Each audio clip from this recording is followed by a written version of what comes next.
إخوان، السلام عليكم ورحمة الله تعالى وبركاته. تحية طيبة للجميع، أهلا وسهلا بكم جميعا. إخوان، فيديو اليوم فيه مجموعة من الأخبار. الخبر الأول فيما يخص الجثة التي تم العثور عليها مرمية بالرصاص برصاصتين. تأكد قبل ساعات أن جثة لشاب مغربي يلقب برشيد في نواحي مدينة فاريزي. غادي نتكلموا على هذا الخبر والتفاصيل اللي وردت قبل قليل. غادي نتكلموا كذلك على المشاهد ديال العنف والأحداث ديال العنف والاحتجاج اللي حصلت أمام مراكز مكتب المهاجرين في مدينة ميلانو لأسباب ديال الفوضى وأسباب عدم التنظيم وعدم قدرة المكتب الهجرة على استقبال كل المواطنين الذين يرغبون في تقديم طلباتهم. غادي نتكلموا كذلك على الخبر الآخر من إسبانيا، المقتل ديال شاب آخر مغربي وكذلك رميا بالرصاص.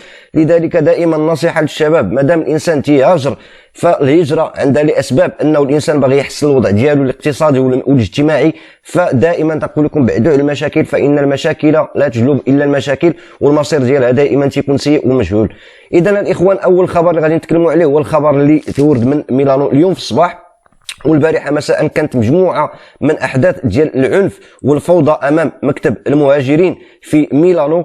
السبب ديالو هو انه قدام مكتب المهاجرين بسبب الاحتجاج ديال عدد كبير من المواطنين الاجانب استرانييري اللي باغيين يقدموا طلبات ديال اما الحمايه خاصه او لجوء او هذه، وخاصه كان العدد كبير، كان تقريبا منذ البارحه منتصف الليل حتى اليوم 6 الصباح. وهذا عيب اصلا انه مواطن باغي يمشي يقدم طلب انك خصك تمشي تبات قدام مكتب الهجره. فما تنعرفش كيفاش بلد اللي فيه الديمقراطيه، بلد الحقوق، ودائما تيتعاملوا مع الاجانب او المهاجرين كانهم مواطنين من الدرجه الثالثه. فلا يعقل انك تلقى ايطالي او مواطن اوروبي تيمشي مثلا شي مكتب او شي اداره باغي يقدم فيها طلب انه تيمشي مع 10 الليل او يبات قدام المكتب. هذا هو العيب اللي دائما تلقاو في مكاتب الهجره او في الكويستورات او مراكز الشرطه. واليوم اللي حدث هذا المشكل هذا انه كان تقريبا ما يفوق 800 مواطن مهاجر كانوا ناويين باش يحصلوا على مكان الرقم باش يدخلوا الصباح.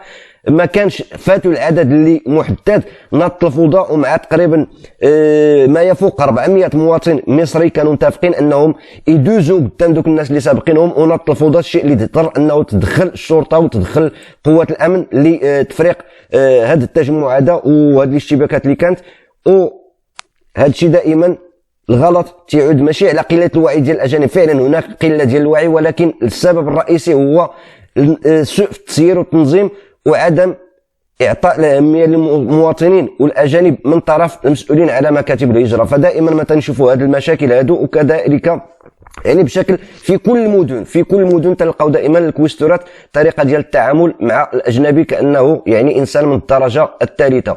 نمشيو للخبر الاخر اللي تاكد، وللاسف الموضوع الثاني اللي تاكد اليوم في الصباح ان الشخص الذي تم العثور عليه نهار الجمعه بالليل مقتول رميا برصاصتين هو مواطن مغربي الله يرحمه يلقب برشيد ويبلغ من العمر 33 سنه.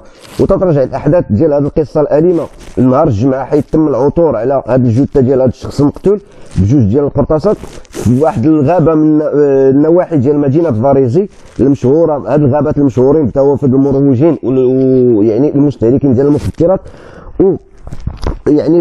بعد البحث والتحريات خلال هاد اليومين هادي اعلن اليوم عن هويه ديال هذا الشاب بانه مغربي، التفاصيل اللي قلنا لكم بانه الاسم ديالو رشيد وهادي.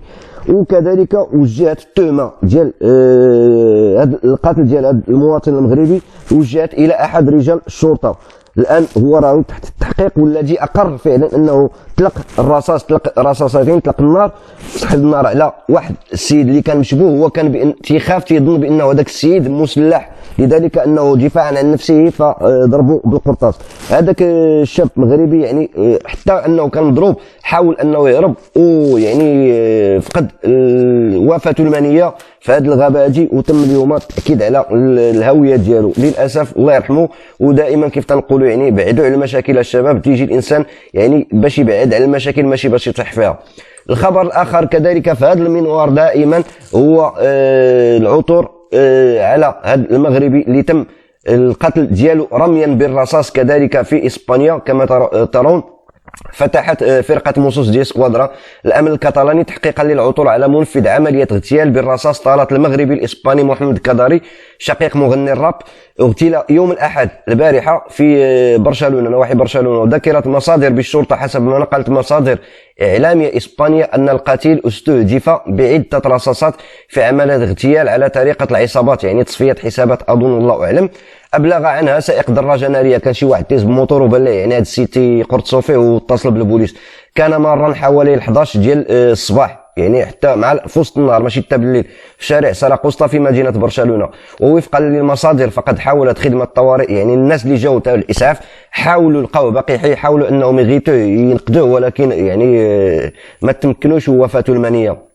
والان راه يعني التحقيقات الجنائيه دائره في هذه المنطقه هذه شمال العاصمه شمال برشلونه للتحقق والتاكد من الفاعلين او المجرمين اللي يعني قتلوا هذا الشاب هذا المغربي اللي كذلك الله يرحمه والله يفجع على الاهل ديالو والله يرزقهم الصبر. دائما الاخوان ابتعدوا عن المشاكل، ابتعدوا، وبالخصوص هذه النصيحه للشباب في مقتبل العمر ديالنا فاش تيجيو لاوروبا. الانسان اختلكم وفقاء السوء والمشاكل، الانسان جاي يقلب على تحسين الوضع ديالو، يحاول يلقى عمل ويندمج بطريقه الاندماج ماشي هو هذا، وتحسين ظروف الحياه ماشي هي هذه، لانه العاقبه دائما ديالها تتشوفوا دائما تتكون سيئه ويعني مأساويه. اخوان نتمنى لكم يوم طيب وتحيه طيبه، والسلام عليكم ورحمه الله تعالى وبركاته.